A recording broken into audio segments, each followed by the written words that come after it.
사몬 기자는 교만이 멸망의 선봉이요 겸손이 존귀의 앞잡이라고 말씀하고 있습니다. 교만이 앞서가는 곳에 멸망이 반드시 따를 수밖에 없고 겸손이 앞서가는 곳에 존귀가 따르지 않을 수 없다라는 것을 말씀하는 것입니다. 따라서 성도는 어떤 것보다도 교만을 경계하고 멀리하고 겸손으로 허리를 동이기 위해서 힘을 쏟아 부어야 합니다. 지난 시간 하나님께서 이스라엘을 결코 버리지 않으셨다는 사실을 말씀을 통해서 함께 보았습니다. 사도 바울은 자신과 성경에서 엘리야에게 주신 말씀이 그 증거라는 것을 들면서 하나님께서 이스라엘 가운데 은혜로 택하심을 따라 남겨두신 사람들이 있다라고 말씀을 했습니다. 소위 남은 자 사상을 이야기한 것입니다. 그 때문에 비록 이스라엘이 복음을 거부하고 돌아섰고 복음이 이방인에게로 넘어갔지만 이스라엘 백성 중에 여전히 구원 얻는 사람들이 일어날 수밖에 없게 되는 것입니다. 하나님이 은혜로 택하심을 따라서 남겨두신 사람들, 남은 자들이 이스라엘 가운데 있기 때문에 이것은 결국 유대인이든 이방인이든 사람이 구원을 얻는 것은 오직 하나님의 은혜로 택하심을 따라 되는 것이다. 이 사실을 잘 보여주는 것입니다. 우리 편에서는 오직 믿음으로 구원을 얻는 것이다 라는 점을 보여주는 거예요. 오늘 말씀 역시 이 내용을 좀 더 심도 있게 계속해서 논증해 나가는 말씀인데 결론부터 말씀을 드리자면 자긍하지 말라, 교만하지 말라는 것입니다.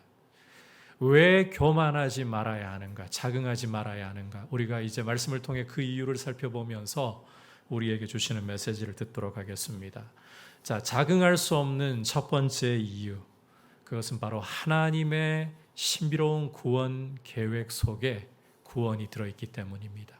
하나님의 신비로운 구원 계획 때문에 우리는 결코 자긍할 수가 없다. 함께 11절 다시 한번 한 목소리로 읽도록 하겠습니다. 시작. 그러므로 내가 말하노니 그들이 넘어지기까지 실족하였느냐? 그럴 수 없느니라. 그들이 넘어짐으로 구원이 이방인에게 이르러 이스라엘로 식인하게 함이니라. 자, 함께 읽은 말씀에서는 이스라엘의 넘어짐이 어떤 목적을 가지고 있는가를 바울이 보여주고 있습니다. 바울은 먼저 이스라엘이 넘어지기까지 실족하였느냐라고 질문을 하고 있습니다. 그러니까 이스라엘 사람이라면 누구를 막론하고 이제는 회복이 불가능할 정도로 구원을 얻는 것이 불가능할 정도로 철저하게 넘어지고 일어설 수 없는 것이냐, 이 질문을 하는 거예요. 하지만 이내 바울은 그럴 수 없느니라고 단호하게 선언을 하고 있습니다. 이스라엘이 못 일어날 정도로 다시는 구원에 참여할 수 없을 정도로 넘어진 것이 아니다. 눈으로 볼 때 이스라엘이 복음을 거부하고 구원과 상관없어진 것만 같습니다. 하지만 이스라엘에 대한 하나님의 목적은 그들이 완전히 넘어져서 구원에 참여하지 못하는 것이 아닙니다. 아니, 이스라엘이 넘어진 것은 구원이 이방인에게로 넘어가서 이스라엘로 식인하게, 질투를 유발하게 하고자 하는 목적이라는 것입니다. 다시 말해 이스라엘로 하여금 이방인이 구원 얻는 것을 보고서 질투가 일어나게 함으로써, 질투가 유발되게 함으로써 그들도 구원에 참여하게 하려는 목적 가운데 있다. 자, 결국 이스라엘이 넘어져서 구원이 이방인에게 이르는 것은 마침내 구원으로 이스라엘을 이끄시려는 하나님의 큰 그림 속에 있다라는 것입니다. 자, 이 유대인의 이와 같은 구원이 중요할 수밖에 없는 이유를 이제 사도 바울은 12절에서 이어서 말씀을 하고 있습니다. 함께 12절 말씀 읽도록 하겠습니다. 시작. 그들의 넘어짐이 세상의 풍성함이 되며 그들의 실패가 이방인의 풍성함이 되거든 하물며 그들의 충만함이리요. 자, 함께 읽은 말씀에서 사도 바울은 이스라엘의 실패가 세상에 풍성함을 가져왔다. 이스라엘의 넘어짐이 세상에 말할 수 없는 풍성함을 가져왔다.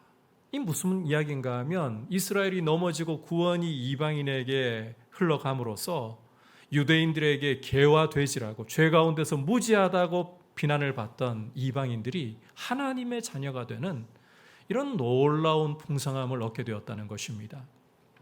그렇다면 이제 이 이스라엘의 충만이, 이스라엘의 실패가 이 정도의 역사를 가져왔다면 이스라엘의 충만함이, 이스라엘이 구원받고 그 수가 하나님 앞에 돌아올 대로 다 돌아오게 된다면 세상이 얻게 될 풍성함은 두말하면 잔소리라는 거예요. 비교할 수 없는 풍성함이 세상에 주어지지 않을 수가 없다라는 것입니다.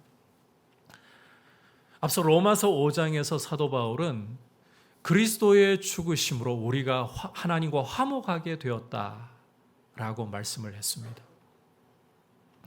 이렇게 그리스도의 죽으심이 우리에게 화목이라는 놀라운 결과를 가져왔다면 그리스도의 부활은 우리의 구원을 보증해주고 장차올 구원의 완성을 우리에게 확실하게 알려주는 것이 아니면 달리 무엇이냐 이렇게 말씀한 바가 있습니다. 그리스도의 죽으심도 우리에게 하나님과 화목이라는 이런 복을 가져왔다면 그리스도의 부활은 더 큰 복을 우리에게 가져다 준다는 거예요. 마찬가지로 이스라엘의 실패조차도 세상에게 큰 풍성함을 가져왔다. 그러면 이스라엘이 다시 회복되어 하나님께 돌아올 때 세상이 누리게 될 그 풍성함 어떠할 것인가? 자, 그 풍성함에 대해서 이제 사도 바울은 15절에서 이렇게 좀 더 구체적으로 설명을 하고 있습니다. 함께 15절 말씀 보겠습니다. 그들을 버리는 것이 세상의 화목이 되거든 그 받아들이는 것이 죽은 자 가운데서 살아나는 것이 아니면 무엇이리요? 유대인을 버리는 것, 다시 말해서 하나님이 유대인을 제쳐두시고 이방인에게 구원을 주시는 것이 세상에 화목을 가져왔다라고 말씀을 하잖아요. 그렇다면 이제 그들 유대인들을 하나님이 받아들이시는 것이, 그래서 유대인들이 하나님 품으로 돌아오는 것이 세상에게 죽은 자 가운데서 살아나는 것, 부활을 주는 것이 아니고 달리 무엇이겠느냐? 여러분, 유대인들이 돌아온다면 이미 세상이 화목을 하나님과 누리고 있다면 이 유대인들의 돌아옴은 이제 부활의 영광을 가져다 준다. 참고로 이 화목이라는 것은 우리가 예수님을 믿는 순간에 일어나는 관계의 변화, 영적인 관계의 변화를 말씀하는 것입니다. 과거 우리가 예수님을 믿기 전에는 하나님과 원수 관계에 있었습니다. 하지만 예수님을 믿는 순간에 우리는 죄 사함 받고 하나님과 아버지와 자녀의 관계가 되는 거예요. 이게 화목입니다. 영적인 변화를 가리키는 거예요. 한편 죽은 자 가운데에서의 부활이라는 것은 이 화목이라는 기초 위에서 장차 주님 다시 오실 날에 우리가 맞이하게 될 실제적인 우리 몸의 부활을 가리키는 것입니다. 굉장히 영광스러운 것이에요. 여러분, 우리가 예수님을 믿어서 하나님과 화목되었지만 우리는 이 땅을 살아가면서 여전히 신음하고 고통하고 또 우리 육체는 시간이 흐름에 따라서 쇠하여지고 주님이 부르시면 이 땅을 하직하고 떠나가야만 됩니다. 아직 죽음의 굴레 아래 놓여 있는 것입니다.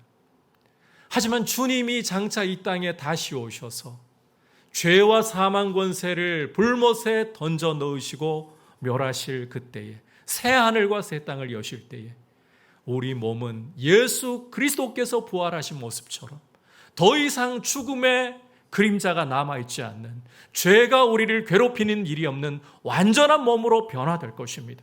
여러분, 우리가 신앙생활을 하면서 바라보고 사모하는 것이 바로 이 영광 아닙니까? 이 소망의 순간 아닙니까? 이렇게 부활이라는 것은 화목의 결과이면서 화목이 가져다 줄 수 있는 것보다 훨씬 큰 영광을 우리에게 주는 것입니다.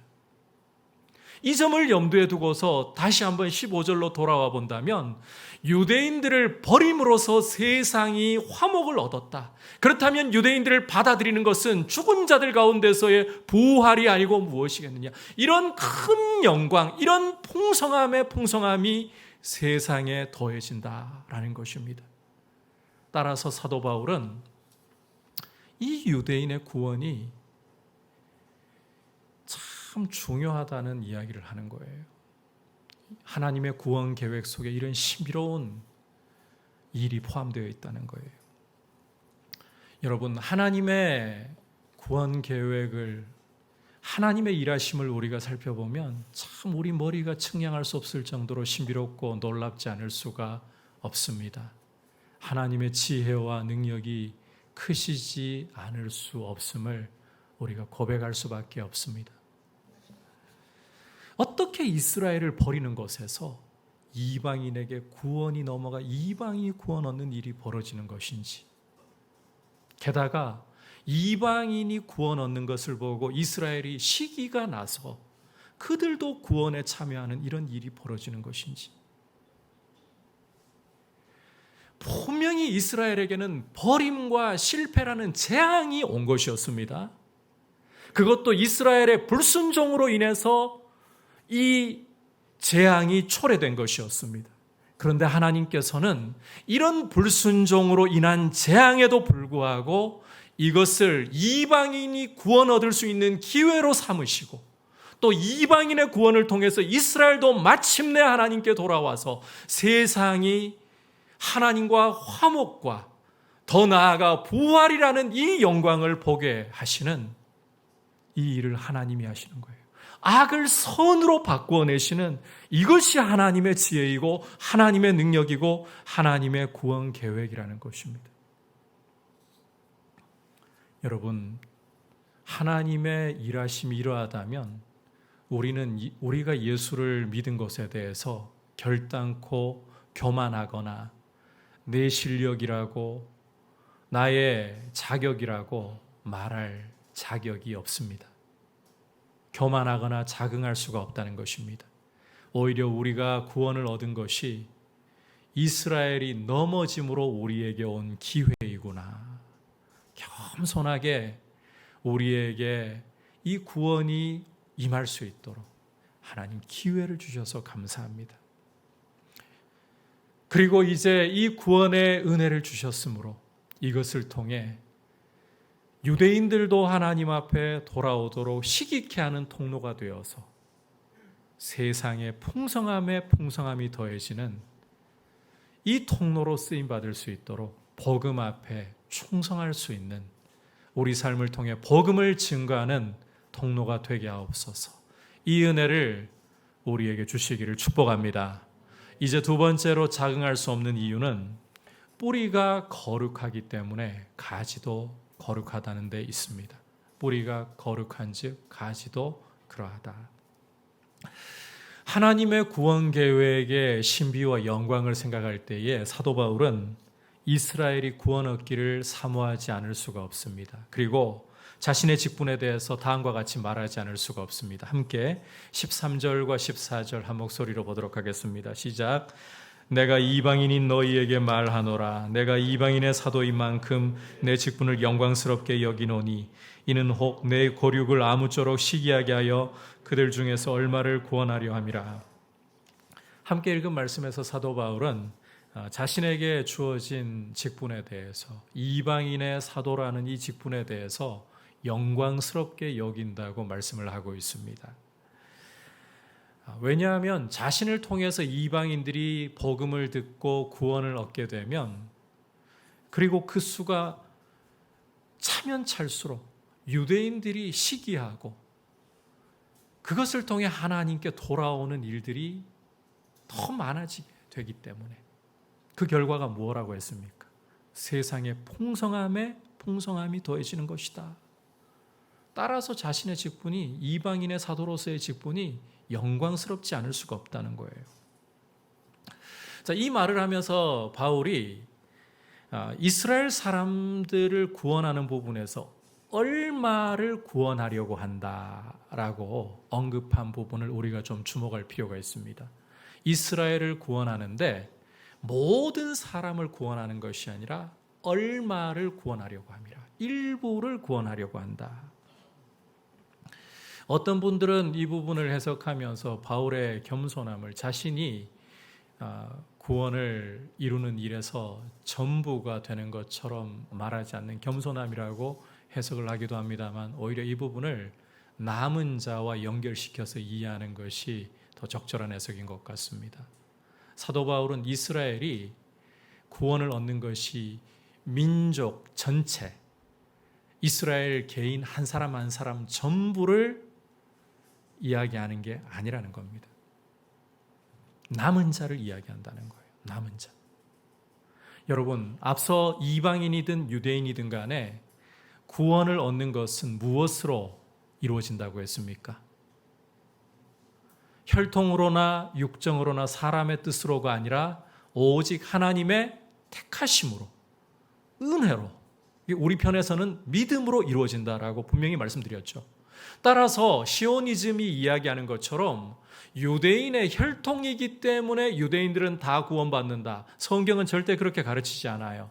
오히려 우리가 이 11장에 들어오면서 하나님께서 남겨두신 사람들이 있다, 그들이 참 하나님의 백성 구원 얻을 사람들이다 라고 했잖아요. 그 이야기를 지금 사도 바울은 계속해서 이어나가고 있는 거예요. 그래서 오직 구원은 하나님의 은혜만을 자랑하고 믿음만을 자랑하도록 주어지는 것입니다. 바울은 이렇게 이스라엘의 남은 자들의 구원을 위해서 자신의 직분이 드려지는 것이 너무너무 영광스럽다. 자, 그런데 바로 이 부분에서 우리가 하나 진짜 주목해야 할 중요한 이야기가 있는데, 13절 머리 부분을 보시면 이방인인 너희에게 말하노라고 사도 바울이 유대인들은 제쳐두고 이방인들을 콕 집어 이야기하는 이 부분을 여러분이 잘 보셔야 한다는 겁니다. 참고로 이 로마서를 받아보고 있는 로마 교회는 순수하게 이방인으로만 구성된 교회 아닙니다. 절대 그렇지 않습니다. 여러분께서 로마서 14장과 15장으로 건너가서 말씀을 보시면 이 교회는 유대인과 이방인이 함께 구성원을 이루고 있습니다. 그러다 보니까 일어나는 갈등을 해결하려고 이 로마서를 쓴 것이기도 합니다. 자, 그런데 지금 이 13절 말씀에서는 바울이 유독 유대인들은 제쳐두고 이방인들만을 콕 집어가지고 내가 이방인인 너희에게 말한다, 이방인 너희들 잘 들어라, 이렇게 말씀을 하고 있다는 거예요. 왜 이렇게 하는 것일까? 자, 결론부터 말씀을 드리자면 이방인들에게 너희가 구원 얻은 것을 자긍하지 말라, 자랑하지 말라, 이 이야기를 하려고 하는 거예요. 자, 이 부분을 우리가 좀 더 엿볼 수 있게 하는 구체적인 대목이 15절, 16절입니다. 함께 15절, 16절 읽어보겠습니다. 시작. 그들을 버리는 것이 세상의 화목이 되거든 그 받아들이는 것이 죽은 자 가운데서 살아나는 것이 아니면 무엇이리요? 제사하는 처음 익은 곡식가루가 거룩한즉 떡덩이도 그러하고 뿌리가 거룩한즉 가지도 그러하니라. 아멘.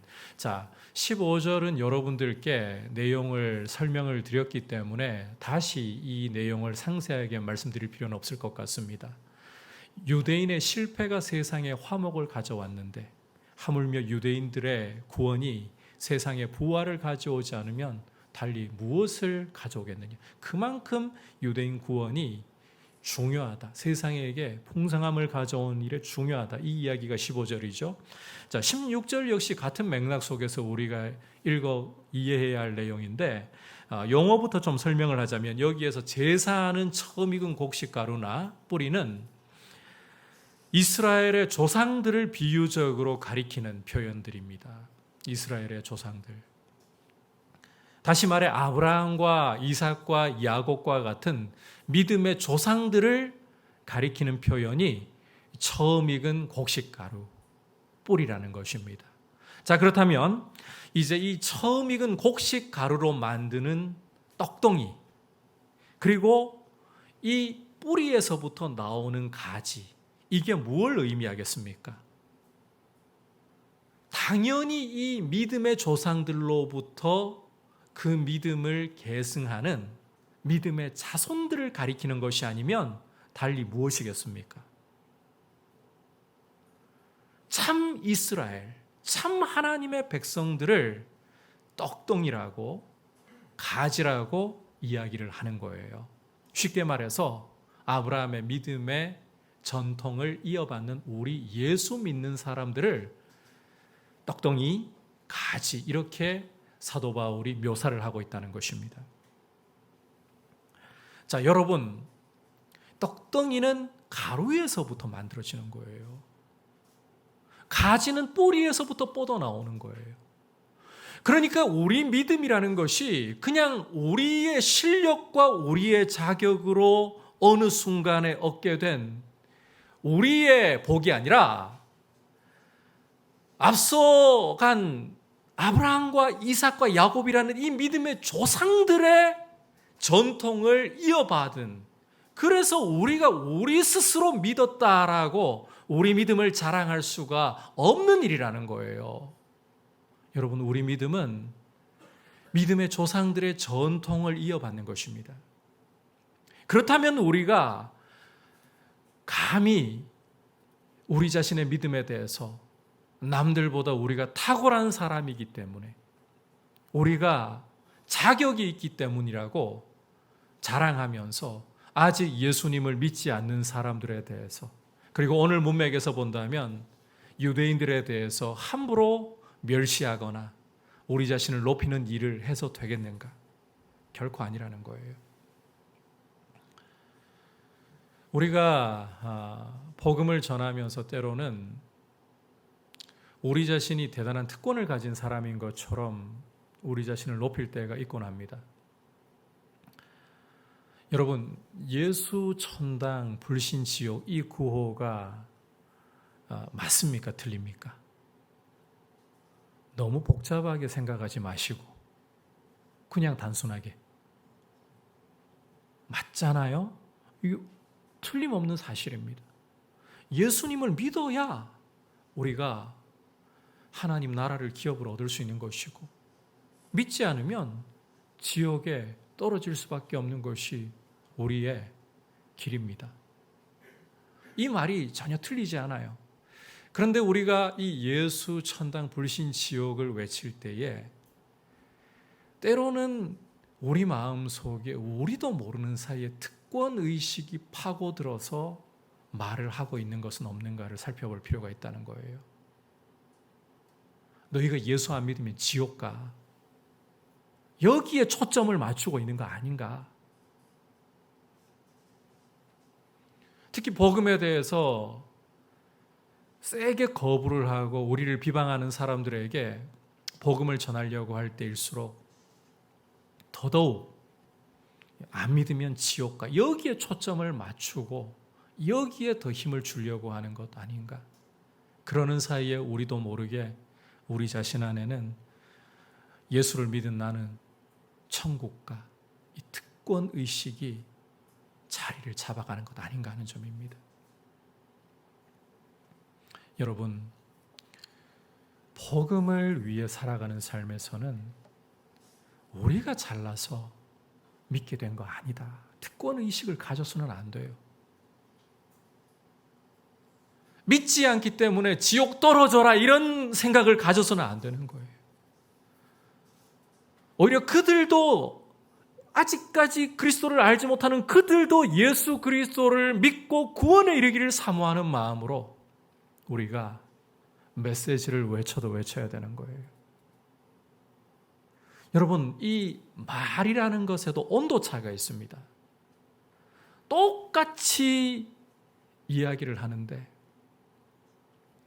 이 온도차 때문에 어떤 사람에게 말이 굉장히 똑같은 말이 차갑게 들리기도 하고, 어떤 사람에게는 그 마음을 일으키면서 삶을 일으키는 위로를 주기도 합니다. 여러분, 강단에서요, 하나님이 여러분 사랑하십니다 이 말을 하는데 똑같은 말인데 어떤 경우는 그 말이 정말 하나님 나를 사랑하시는구나, 하나님의 사랑으로 밀려오는데 똑같은 말임에도 불구하고 그냥 아주 평범한 문장으로 들어오는 경우도 생깁니다. 이 온도차라는 거예요. 성령께서 그 말씀의 역사하심과 이 냉랭함에 따른 온도차라는 거예요. 예수 천당 불신 지옥이라는 제가 이 단순한 이야기를 하고 있습니다만 여기에서도 이런 온도차, 이걸 우리 생각할 줄 알아야 돼요. 우리 안에 내가 예수 믿은 것이 마치 내가 믿을 만한 사람이어서 자격이 있어서 하나님이 나한테 특권을 주셔가지고 이런 생각을 가지고서 예수 천당 불신 지옥이라고 하잖아요. 믿지 않는 사람에게 너 안 믿으면 지옥 가, 이 협박을 하는 것처럼 우리의 말의 온도가 형성이 될 수 있습니다. 그러나 정말 내가 구원 얻을 자격이 있어서가 아니라, 내가 구원 받을 만한 실력이 있어서가 아니라, 이스라엘이 넘어짐으로써 구원의 기회가 나에게 찾아온 것이고, 내가 찾아간 게 아니라 찾아온 것이고, 하나님의 말씀이 전하는 자들을 통해 내 입에, 내 마음에까지 찾아온 것이고, 내가 한 것은 받아들인 것밖에 없습니다. 그리고 하나님의 구원 계획은 이렇게 먼저 믿은 나를 통해 아직 그리스도를 알지 못하는 세상에게 구원을 주시고, 유대인들도 주님 앞에 돌아옴으로써 세상의 풍성함에 풍성함이 더해지는 것이 그게 나의 구원의 이유인데, 이 놀라운 계획을 그 크신 지혜와 능력으로 이루어 가시는 하나님 앞에 그저 감사할 뿐입니다. 내게 주신 자리, 나의 직장, 나의 가정에서의 위치, 내가 하는 일을 통해서 사도 바울처럼 그리스도를 증거하고 복음이 증거되는 통로로 쓰임받기를 원합니다. 이렇게 겸손으로 허리를 동일 때에 여러분, 똑같은 예수 천당 불신 지옥이라도 온도차가 달라지는 거예요. 여러분을 통해 하나님의 구원이 흘러가는 귀한 은혜가 있기를 축복합니다. 여러분들을 통해 협박이 흘러가서는 안 돼요. 예수 천당 불신 지옥이 협박이 되어서는 안 돼요. 하나님의 마음이 흘러가는 통로가 되어야 되는 거예요.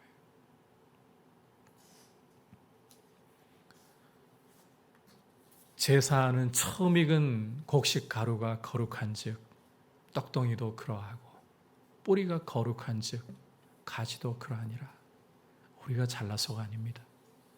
하나님의 이 신비로운 구원의 계획 가운데 구원의 기회가 우리에게 넘어온 것이고, 이제 우리는 겸손히 이 주신 기회를 맞아 이렇게 믿음을 가지게 되었으므로 우리도 세상을 향해 풍성함에 풍성함이 더해지는 이 일을 위해 내 삶을 하나님 앞에 겸손히 드리기를 원합니다. 복음의 통로가 되기를 원합니다. 그렇게 함으로 여러분, 하나님의 영광스러운 구원이 온 세상에 충만한 그날이 오기를 우리가 사모하고, 장차 우리 주님 다시 오셔서 죄와 사망 권세 멸하시고 우리에게서 부활의 몸이 우리를 삼키도록, 우리를 덧입도록 하시는 그날을 바라보면서 주님 앞에 한 걸음 한 걸음 믿음으로 주님 은혜만 자랑하면서 걸어갈 수 있기를 축복합니다. 유대인들의 구원 계획과 관련해서 우리가 자긍할 수 없는 이유, 교만할 수 없는 이유를 함께 살펴보았습니다. 여러분, 이방인의 구원은 유대인의 넘어짐으로 건너온 기회입니다. 그리고 이 이방인의 구원을 통해 하나님은 이제 유대인들에게 시기를, 질투를 유발케 하심으로 그들도 구원 얻게 하시고자 한다. 이게 하나님의 구원 계획에 따른 은혜이지 내 자격, 내 실력 아니라는 것 생각하면서 겸손하십시오. 두 번째로, 우리 믿음은 이스라엘 조상들의 전통을 따라서 우리에게 이어진 것이지 우리 실력으로 믿은 거 아니다. 이거 기억하면서 겸손해야 돼요. 그리고 우리 삶을 통해 복음의 통로가 되고 주님의 이름을 영화롭게 하는, 세상을 풍성케 하는 통로가 되기를 축복합니다. 말씀을 생각하면서 찬송가 264장 같이 주님 앞에 고백드리겠습니다.